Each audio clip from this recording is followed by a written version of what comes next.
So I saw a video by Natural Hypertrophy about a month ago, and it's kind of stuck in my brain. Now, the title was Hypertrophy Training is Canceled.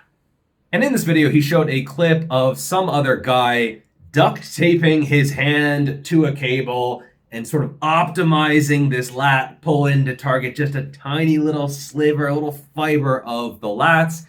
And as someone who is hypertrophically inclined for their training, I think this was spot on. Not the actual training, just the satire of it. And so I came up with 10 reasons why I think content creators and sometimes content consumers have taken hypertrophy training way too far. First, there's the if it's hard, it's bad type of mentality, which I am seeing more and more. Don't deadlift, it's difficult, it's mentally taxing. I think Bugenhagen said, well, good. If it's hard, good. It's an opportunity to fight against the weight. Why would you want to do exclusively easy lifts? So this whole thing, like, well, it's just kind of mentally taxing. It's like freaking good. Then do it more, okay? If you strengthen your mind, you strengthen your body, okay? Don't avoid tough stuff because it's mentally taxing. You know what I'm saying? If you do hard stuff, easy stuff gets easier. If you do easy stuff, the hard stuff doesn't get any easier. And a lot of these optimal exercises, they're just easier. And either implicitly or explicitly, that is often a selling point. Do this movement, it's easier than the basics. And I don't think you should go out of your way to make an exercise more challenging than it is. And you can still push these optimal exercises really, really hard. And in fact, you should be pushing them even harder because they are inherently easier. But man, a lot of people are trying to take the easy road to hypertrophy, and that road just doesn't work very well. And you deserve to stay small. Number two, if it's a compound, it's bad. Now, I have actually heard this. I've had someone straight up say, oh, well, squats are a compound movement, so I just want to do this movement and this movement and this movement to isolate this part and this part. And it is this muscle-focused mindset, which I totally understand, but taken too far, you're simply just breaking down the body area by area, fiber by fiber, and trying to isolate every single area in order to get the best results. And I think you need some isolation, but if you have to have a program of only isolation movements, I think you're fucking it up.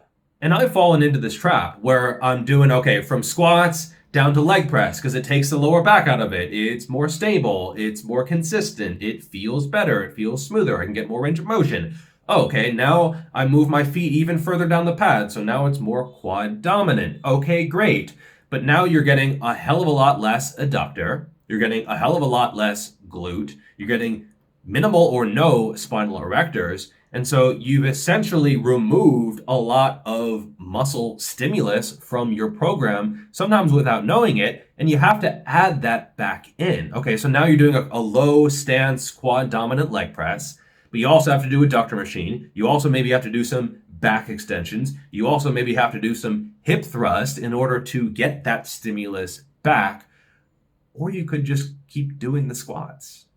Number three, if it doesn't optimize SFR, then it's bad. And I think it's important to keep in mind that some content creators are very gifted for strength and are very strong. So you look at someone like Alex Leonidas, Bald Omni-Man, their decision-making is going to be a little bit different from the average person. So for them, doing like a push-away RDL to limit the absolute amount of weight being used, good decision. Using good mornings rather than RDLs, it's a good decision. It makes sense. But I think for the average person, they're focusing too much on the fatigue. If you're not that strong, you're probably not generating very much fatigue, and thus you don't need to worry about it very much. And I've written programs for people where their stipulation is, I don't want to do any spinal loading. And I'm like, okay, well, do you have an injury or something? No, I just don't want to have that axial fatigue. And I'm sitting there thinking like, dude, you are a 2-plate deadlifter. You don't have to worry about anything. They said, no, I need to only do leg extensions, leg curls, and then split squats and nothing else because, it's a lot of pressure on the spine. Well, maybe good. Maybe good. Maybe you want that pressure to a certain extent on the spine so that it can adapt and you can actually get a stronger back. Next, if it requires stability, then it is bad. So sometimes I do walking lunges out in the hallway of my gym, and sometimes I get comments or DMs from people who are like, why are you doing this? Like, what do you mean, why am I doing this? Well, it's not stable. It's not a stable movement. Why aren't you doing a stable movement? Why aren't you doing some kind of lunging machine? Or why aren't you doing this in the Smith machine? It's so funny how the Smith machine was vilified, and now not doing something in the Smith machine is vilified. By the way, this video is sponsored by Boostcamp. So whether you are an exercise nerd or not an exercise nerd, either way, you should be tracking your training. If you're doing these optimal movements, non-optimal movements, if you're hoisting some heavy loads or just sort of optimizing for every single fiber, I don't care. You should be tracking your training because either way, you have to progressively overload. So Boostcamp is the single best way to do that. Plus, you get access to some of the best programs out there. I myself have 3 programs up there with a 4th in the works. And so check Boostcamp out. I will leave a link in the description. Thank you for the support, and thank you to Boostcamp for sponsoring this video. I think having something that requires co-contraction, coordination, synergists, balance, something where you're moving in space, well, not in space, but although I guess space has the least stability of all because you're just sort of floating out there, trying to lunge, but you're not going anywhere. I can see it outside of window 1 right now. It's definitely a gas of some sort. So you do need some stability. You can't actually be in space, but I think that you can create that stability with, drumroll please, your stabilizers, and you can also train those in the meantime. Plus, this is going to have a lot more real world application where it's going to carry over to a lot of other things. Next, if it doesn't emphasize the stretch, then it is bad. So again, I post my training all the time on Instagram stories, and often I get DMs from people who say, oh, this is not lengthen bias, this is not getting this crazy contortionist level of range of motion, so why are you doing it? And they've probably watched some videos from various creators who are saying that you need the stretch. You need a big, big stretch. I don't think the evidence actually shows that. I think that it shows that maybe more lengthen bias on a set-by-set basis could produce slightly more hypertrophy, but that doesn't mean that the contraction has no value. A lot of these studies are on beginners, and if you look at the average beginner do a set of, say, leg extensions with full range of motion, they're not really getting the same tight contraction, that juicy, succulent contraction at the top as a more advanced lifter. If you look at an advanced lifter do leg extensions, they can actually fully, tightly squeeze and contract that muscle at the top. And this sounds like bro science, but that matters. The mind-muscle connection on contraction-focused movements actually matters. Where on stretch-focused movements, just have good technique, and that kind of takes care of itself. And so because a lot of these studies are on beginners, I don't really find it that surprising that the stretch is more productive because they don't really know how to do a contraction in a lot of cases. And you probably don't need extreme ranges of motion. I don't think it's a bad thing, and I think it can be productive. I would kind of view it more as a prehab type of thing in a lot of cases. But if you're doing some kind of extreme decline curl, you're really only challenging the movement from like here to here, and then the weight flies up. So it's almost like an isometric. Is an isometric going to be great for hypertrophy? I would say no. You want at least some range of motion where you can challenge the muscle beyond like that. Next, technical lifts are bad. I think in some cases this is true. You probably don't want a movement in your program that requires like months and months and months of practice in order to build up. If you can just do another movement, pop it right out the box and start progressively overloading and building muscle with that. But I also think that for a lot of lifts that are more technical, if you can do them, you can do anything in the gym. I mean, if you can do a power snatch or a hang clean or something like that, you can go over to a leg press and be like, yep, easy as shit, no problem. Whereas if you do a leg press and then you try to go over and do those, it doesn't quite work the same way. For example, a front squat is more technical than a back squat in most cases. Is that a bad thing? Well, if you're only going to be lifting for a few months, yeah, you want the thing you can do right away, but I assume you're going to be doing lifting for more than that. It might not be worth it if you have to switch it in, swip it down, all that kind of stuff, but it's certainly at least viable.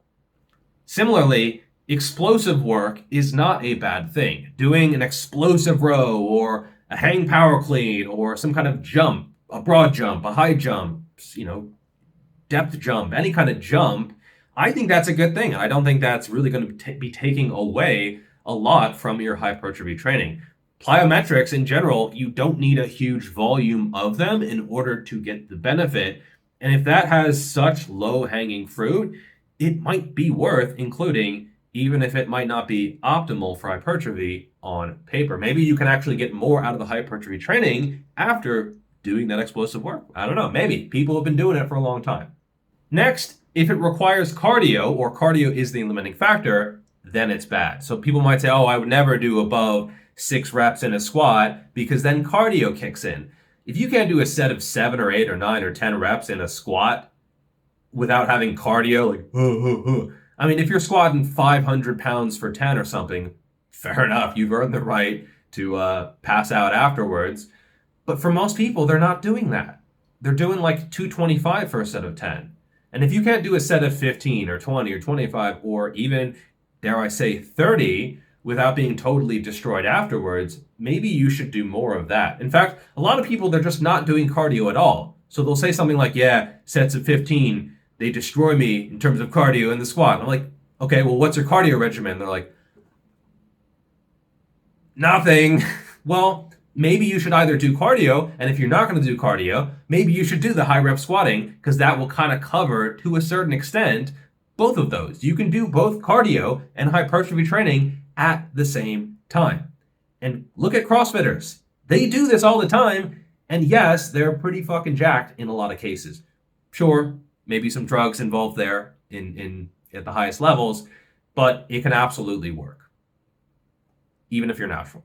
Number 9, if you factor in enjoyment, it's bad. We are not these hypertrophy automatons who are only doing the best and most hyper-optimal exercises or training plan. And I find it funny because often it is the beginners or early intermediates who are hyper-fixated on this kind of optimization. And these are the guys who don't need it. You're so early on in your training career that you don't need to optimize anything to make very, very good progress. And so why?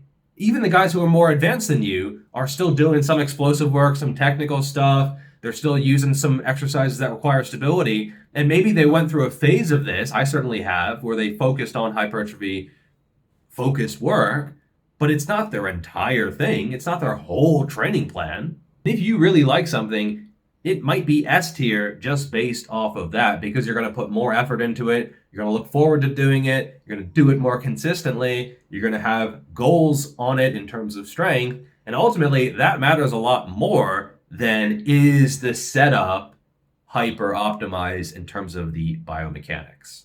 And you can't run away from the basic training principles. Progressive overload, basic movement patterns, training really, really hard. And in a lot of cases, I see this as being a bit gimmicky and just something new to sell beginners and intermediates who don't know any better. That being said, I've actually implemented a lot of these so-called optimal movements, and I think there is benefit to them, but I would kind of view them as a supplement to training rather than all of training, especially when you are early on. If someone is an advanced lifter, and especially if they have a weak point, and they're adding in crossbody pull around or press around or some kind of other sort of new and unique movement, I see nothing wrong with that, and it's something that I have actually benefited from. I think in a lot of cases, this is a case of the advanced lifter talking about advanced stuff, and then the beginner thinking that's what they need. You don't need anything besides food, sunlight, and water. The oxygen. And so keep in mind that hypertrophy is a very forgiving adaptation in terms of rep range, in terms of how much volume you're doing, in terms of exercise selection, in terms of your tempo, in terms of your exact technique, in terms of your frequency. There are a hell of a lot of ways to get the job done and to get pretty similar results. And a lot of scientific studies, the results are kind of like, meh.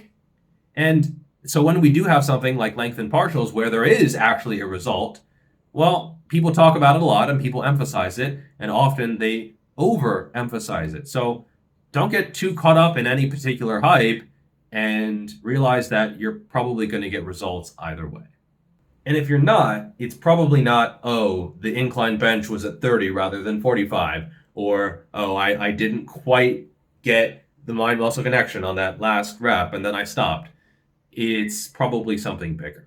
I hope you liked that video. Definitely pick up copies of my books if you want to dive deeper into the depths of proper programming practices for hypertrophy training. They've been very, very highly reviewed. Everyone seems to be very, very happy with them. I priced them kind of ridiculously affordably, so definitely check those out. I will leave a link in a pinned comment. Thank you for watching, and I will see you in the next video. Peace.